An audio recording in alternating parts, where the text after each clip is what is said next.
दोस्तों, आज की यह कहानी हमारी एक सब्सक्राइबर ने हमें भेजी है, जिन्होंने अपनी ज़िंदगी के 20 साल अपने ही घर में बने एक तहखाने में कैद होकर गुजार दिए। और उन्हें वहाँ किसने कैद किया और क्यों, और उन्होंने अपनी ज़िंदगी की 20 साल वहाँ किस तरह गुजारे, क्या कुछ उन्होंने बर्दाश्त किया, वह हमें अपनी कहानी बताते समय कई बार रोई। दोस्तों, क्या एक औरत की ज़िंदगी इतनी सस्ती है कि कोई भी उसके साथ कुछ भी करके चल दे और दुनिया हाथ पे हाथ धर के बस देखती रहे।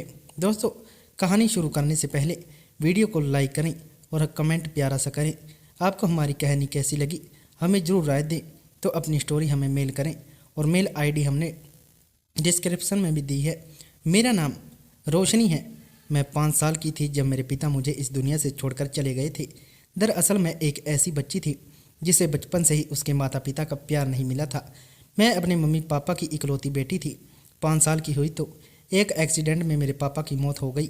मेरे पापा की मौत के 1 साल बाद मेरी मम्मी से लोगों ने कहना शुरू कर दिया था कि उनको भरी जवानी में विधवा नहीं रहना चाहिए, बल्कि उनकी बेटी का साथ दे उन्हें दूसरी शादी कर लेनी चाहिए। हालांकि मेरी मम्मी दूसरी शादी करने के लिए तैयार नहीं थी, मगर उनके रिश्तेदारों ने उनको दूसरी शादी करने पर मजबूर कर दिया था। उसके बाद मेरी मम्मी की शादी हो गई थी। उनकी शादी एक ऐसे इंसान से हुई थी जो अमीर था और उन्हें बहुत खुश रख सकता था। हालांकि मेरे सगे पिता एक मिडिल क्लास इंसान थे। उन्होंने मेरी मम्मी को मिडिल क्लास ही ज़िंदगी दी थी। मेरी मम्मी की जिस इंसान के साथ शादी हुई थी उसके पास पहले से ही अपनी एक बेटी और एक बेटा था। उनको भी अपने बच्चों की परवरिश करने के लिए माँ की ज़रूरत थी, इसलिए उन्होंने मेरी मम्मी के साथ दूसरी शादी कर ली। इस तरह मेरी मम्मी की ज़िंदगी अपने पति के साथ अच्छी गुजरने लगी थी। मेरी मम्मी मुझे अपने पति के घर लेकर चली गई थी। मैं उन लोगों के साथ लगभग 1 महीना रही थी। फिर ना जाने मेरे तेले पिता और मेरी मम्मी के बीच ऐसा क्या हुआ कि उन्होंने फैसला किया कि वह मुझे पढ़ने के लिए विदेश भेज देंगे। इस तरह विदेश आ गई थी और फिर मैंने बचपन से लेकर जवान होने तक का सफ़र वहाँ पूरा किया था। शायद मेरी मम्मी ने अपने दूसरे पति के कहने पर मुझे खुद से दूर कर दिया था। वह इंसान जैसा भी था, मैंने उस इंसान को अपना पिता एक्सेप्ट कर लिया था। मैं उसको पापा कहकर ही बुलाती थी। मैं उनसे काफ़ी समय तक दूर रही थी, इसलिए उनका नेचर नहीं जान पाई थी। मेरे दूसरे पापा नेचर वाइज के हिस्से हैं। वह खुद ही मेरी पढ़ाई की जिम्मेदारी उठा रहे थे। फिर जब मैं जवान हुई और मेरी पढ़ाई कंप्लीट हो गई तो मैंने इंडिया आने का फ़ैसला किया। अब मैं चाहती थी कि अपने माता पिता के पास रहूं। मेरी मम्मी भी मुझसे मिलने के लिए बेचैन हो रही थी, क्योंकि 6 साल की उम्र से 21 साल तक मैं अपनी मम्मी से दूर रही। मेरी उनसे सिर्फ फ़ोन पर ही बात होती थी। उसके बाद मैं जब यहाँ इंडिया अपने माता पिता के साथ रहने के लिए आई तो मुझे ऐसा लगा जैसे मेरी नई ज़िंदगी की शुरुआत हुई है। मैंने दुनिया में कदम रखा है। अब मैं इन लोगों के साथ ही रहने लगी थी। मेरे कुछ दोस्त जो इंडिया के ही थे, और लगभग 1 साल तक मैंने इंडिया में कुछ और नए दोस्त भी बनाए थे। और कुछ वह लोग भी थे जो मेरे साथ पढ़ाई पूरी करने के बाद इंडिया आए थे और मेरे ही शहर में रहते थे।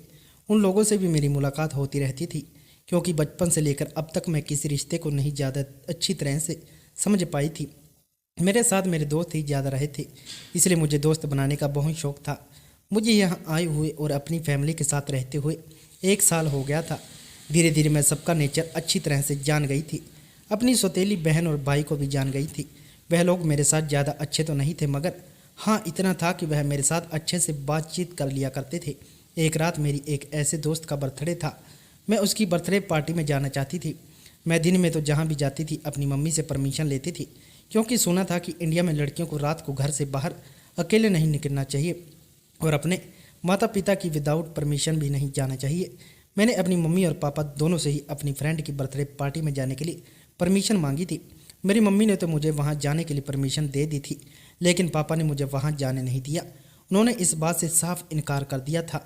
इस बात पर तो मैं नाराज़ हो गई थी, क्योंकि मैंने आज तक किसी से कुछ नहीं मांगा था और बर्थडे भी मेरी बहुत खास फ्रेंड की थी, इसलिए मेरा जाना भी बहुत ज़रूरी था। मैं इन लोगों से कोई बहस तो नहीं करना चाहती थी, मगर अपने पापा से नाराज़ होकर मैं अपने कमरे में आ गई थी। तभी अचानक से मेरे फ्रेंड की कॉल आती है। मैं आपको यह बता दूं कि पिछले 1 साल से यहाँ इंडिया में एक नई दोस्त बनी थी, जिसका नाम सैफाली था। उसका एक भाई था, उससे भी मेरी अच्छी दोस्ती हो गई थी। शायद दोस्ती से बढ़कर भी कुछ कह सकते हैं, क्योंकि वह मुझे पसंद करने लगा था और मन ही मन में मैं उसको चाहने लगी थी।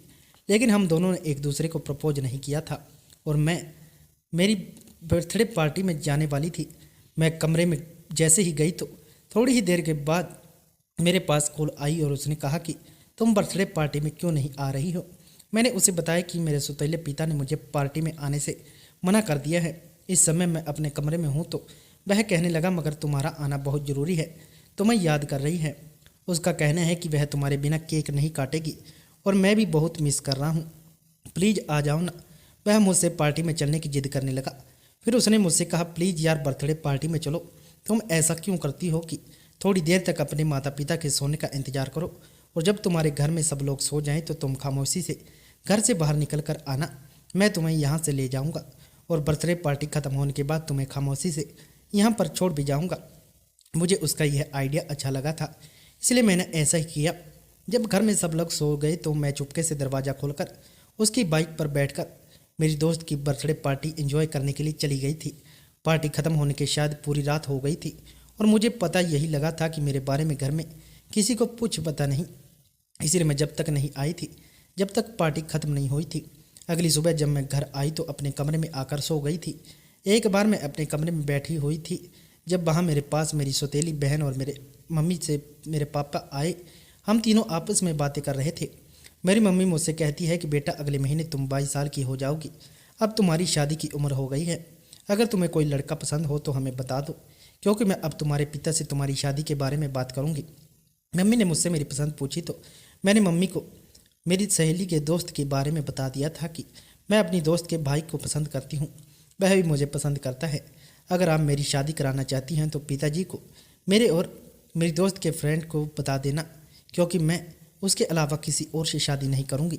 यह बात सुनकर मेरी मम्मी को खुशी हुई थी कि मैंने उनको अपने बारे में बता दिया, उनसे कुछ छुपाया नहीं, क्योंकि यह तो मैं जानती थी कि हम दोनों एक दूसरे को पसंद करते हैं, इसलिए हम दोनों की शादी भी होनी चाहिए। शायद हमारी सारी बातें मेरे सौतेले पिता दरवाजे के पास खड़े हुए सुन रहे थे। इस तरह कुछ दिनों और गुजर जाते हैं। मम्मी ने भी शायद पिताजी को मेरे और मेरी सहेली के भाई के बारे में सब कुछ बता दिया होगा, तभी मेरे माता पिता को मेरे बारे में बता दिया। यह खुशखबरी सुनकर तो मेरी खुशी के ठिकाने नहीं रहे थे। इस खुशखबरी को एंजॉय करने के लिए वह मुझे अपने साथ एक बड़े से होटल में ले गया था और वहां जाकर इस खुशी को मैंने और सेलिब्रेट किया था। मैं बहुत खुश हुई थी। रिहान ने कहा था कि वह जल्द ही अपने माता पिता को मेरे घर रिश्ता लेकर भेज देगा। यह बात जब मैंने मम्मी को बताई तो मम्मी ने कहा था कि यह तो और भी ज़्यादा अच्छी बात है, अगर उसके माता पिता हमसे खुद अपनी तरफ से बात करेंगे तो ज़्यादा बेहतर रहेगा।